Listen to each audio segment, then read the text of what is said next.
जय श्री कृष्णा दोस्तों, व्यसना फैमिली में आपका स्वागत है। दोस्तों, चैत पूर्णिमा हनुमान जयंती बहुत ही शुभ संयोग बन रहा है। इस दिन ग्रहों का गोचर बहुत ही श्रेष्ठ रहने वाला है और इस दिन किया जाने वाला एक ऐसा उपाय बता रहे जिसके करने से निश्चित ही आपको मन वांछित संतान की प्राप्ति होगी। किसी भी प्रकार से अगर आपके ऊपर आपकी कुंडली में ग्रह दोष बन रहे हैं तो वो भी दूर होंगे। इस दिन पुत्र प्राप्ति के लिए किया जाने वाला एक ऐसा उपाय बता रहे जिसके करने से आपको निश्चित ही पुत्र की प्राप्ति होगी। जिन भी बहनों के कोख बंधी हुई है तो कोख बंधन भी अवश्य ही खुलेगा, क्योंकि दोस्तों हनुमान जी सभी किया कराया दूर करने वाले हैं। क्योंकि हनुमान जी इस कलयुग में चिरंजीवी हैं, अष्टनिधि के दाता हैं और उनके आगे कैसा भी किया कराया हो तो वो टिक नहीं पाता। तो निश्चित ही आपको संतान की प्राप्ति होगी। जो भी भक्त श्रद्धा पूर्वक उनकी पूजा करता है तो वे सभी मनोकामनाओं को पूरी करते हैं और संकटों को दूर कर देते हैं। तो दोस्तों, आज उसी की जानकारी दे रहे हैं कि हनुमान जयंती के दिन आपको ऐसा कौन सा उपाय करना चाहिए जिससे कि आपको 100% संतान की प्राप्ति हो। दोस्तों, उसकी जानकारी देने से पहले जो पहली बार मेरी वीडियो को सुन रहे हैं, प्लीज मेरे चैनल को सब्सक्राइब करें, बगल में बेल आइकन को दबा दें जिससे मेरी आने वाली सभी वीडियो का नोटिफिकेशन सबसे पहले आप तक पहुंच सके। दिन आपको सुबह ब्रह्म मुहूर्त में जगकर स्वच्छ वस्त्र धारण करके, दोस्तों इस उपाय को आप अपने घर में ही कर सकते हैं। हनुमान जी की फोटो है, मूर्ति है तो उसके आगे आप अवश्य ही करें। और दोस्तों, जो वस्तु आपको अर्पित करनी है अगर आपको मिल जाती है तो बहुत ही अच्छा है। अगर नहीं भी मिल पाती, कोई सामग्री अगर आपकी कम भी हो जाती है तो कोई बात नहीं, आप सच्चे मन से श्री हनुमान जी को कोई भी वस्तु अर्पित करते हैं तो वो उसको स्वीकार कर लेते हैं। दोस्तों, हनुमान जी चिरंजीवी है, उनको अमरता का वरदान है। वो सभी बाधाओं और कष्टों को दूर करने वाले हैं। बस जो भी भक्त उनको सच्चे मन से पूजता है, उनका पूजन करता है, उनके उपाय करता है तो वे उनकी मनोकामना अवश्य ही पूरी करते हैं।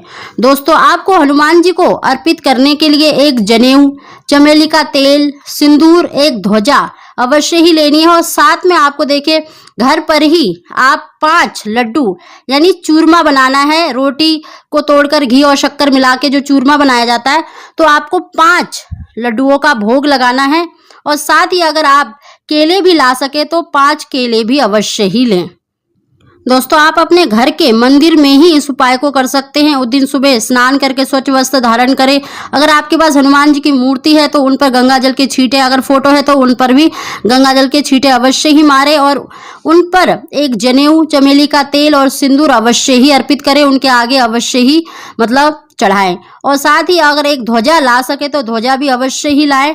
दोस्तों, आपको ये सभी वस्तु हनुमान जी के आगे अर्पित करनी है। और साथ ही आपको देखिए 2 दीपक जलाने हैं। एक शुद्ध घी का दीपक जलाना है राम जी के नाम का, क्योंकि वे उनके भक्त हैं तो उनका नाम लिए बिना ये उपाय पूरा नहीं हो सकता। तो दोस्तों, आप एक शुद्ध घी का दीपक जलाएं और एक सरसों के तेल का दीपक जलाएं। दोस्तों, अगर आपकी कोख बनी हुई है तो आप 2 फूलदार लौंग अपने ऊपर से 7 बार सीधी साइड से ही क्लॉकवाइज घुमाकर उस सरसों के तेल के दीपक में अवश्य ही डाल दें। देखना आपकी बंधी हुई कोख अवश्य ही खुल जाएगी। अगर दोस्तों आपकी कोख बंधी हुई नहीं है तब भी आप 2 फूल वाली लौंग अवश्य ही सरसों वाले दीपक में अवश्य ही डालें और वहां पर बैठकर इस मंत्र का उच्चारण 1 माला का जाप तो अवश्य ही करें। अगर ज्यादा कर सकते हैं तो और भी अच्छा है। ओम श्री रामदूताय नमः, ओम श्री रामदूताय नमः। इस मंत्र का जितना अधिक हो सके आप जाप करें और हनुमान जी को चूरमे का भोग अवश्य ही लगाएं, क्योंकि उनको बहुत ही प्रिय है चूरमा। और साथ ही दोस्तों, उसमें आप एक तुलसी का पत्ता अवश्य ही डालें ताकि हनुमान जी उससे तृप्त हो जाएं। दोस्तों, अगर कोई सामग्री हम पे नहीं हो पाती तो अगर हम तुलसी दल अर्पित करते हैं तो हनुमान जी उससे तृप्त हो जाते हैं, प्रसन्न हो जाते हैं, तो आपकी मनोकामना अवश्य ही पूरी होगी। दोस्तों, जो आपने हनुमान जी पर जनेऊ, चमेली का तेल, सिंदूर अर्पित करा है, अगर आपके पास देखिए नहीं है तो आप जो मांग में सिंदूर भरती हैं उसी में से 1 चुटकी सिंदूर हनुमान जी को अवश्य ही अर्पित कर दें। और दोस्तों, जो आपने अगर ध्वजा लिया है, झंडा अगर लिया है तो आप अपने घर के ही छत पर लगा सकते हैं। अगर आपके घर के अंदर मंदिर है तो छोटी सी ध्वजा उस पर लगा सकते हैं। दोस्तों, कहते हैं कि जो ध्वजा लगाता है उसके 7 पुश्तों तक उसका वंश अवश्य ही चलता है। तो आप इस उपाय को अवश्य ही करें। और साथ ही दोस्तों, जो चूरमे का भोग लगाया है आप परिवार के सभी सदस्यों को बांटें और एक चूरमा यानी 1 लड्डू उसमें से आधा आधा हस्बैंड वाइफ यानी पति पत्नी दोनों ही ले लें। दोस्तों, राम जी का नाम लेकर और हनुमान जी का पूजन करके ओम श्री राम दूताय नमः, इस मंत्र का जितना अधिक होके उच्चारण करें। सभी घर वालों में प्रसाद बांटे और उसके बाद पति पत्नी एक लड्डू में से आधा आधा भोग लगाकर अवश्य ही ग्रहण करें। तो देखना आपको निश्चित ही संतान की प्राप्ति होगी। जो भी आपकी मनोकामना है, मन वांछित संतान की प्राप्ति अवश्य ही होगी। दोस्तों, हनुमान जी सभी बाधाओं और संकटों को हरने वाले हैं। वह आपकी मनोकामना अवश्य ही पूरी करेंगे और आपकी जो भी परेशानी है, संकट है, उसको हर लेंगे। दोस्तों, साथ ही अगर उस दिन अगर आप पीपल के पेड़ के नीचे एक दीपक जला सके तो बहुत ही अच्छा है। अगर नहीं जला सकते तो कोई बात नहीं। अगर पीपल के पेड़ के नीचे अगर दीपक जलाते हैं तो आप वहां पर सरसों के तेल का दीपक जलाएं और उसमें भी 2 लौंग डाल दें। तो निश्चित ही आपका कैसा भी किया कराया होगा, कोख बंदी होगी, किसी देवता का प्रकोप भी होगा तो वो निश्चित ही दूर होगा।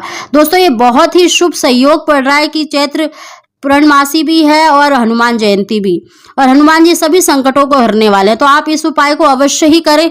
दोस्तों, पूजन सामग्री में अगर आपके पास कोई कमी रह गई है तो आप चूरमे का ही भोग लगाकर उसमें तुलसी दल अवश्य ही डालें। और साथ ही दोस्तों, जो हमने 5 केले हनुमान जी को चढ़ाने के लिए बोले हैं, उनको अगर आप किसी भी लाल गाय को खिला देते हैं तो आपकी मनोकामना अति शीघ्र पूरी होती है। दोस्तों, जो भी आपसे बन सके वो उपाय अवश्य ही करें और चूरमे का भोग लगाकर स्वयं अवश्य ही ग्रहण करें। दोस्तों, अगर आपको हमारी जानकारी, हमारी वीडियो पसंद आई हो तो इसको लाइक अवश्य करें।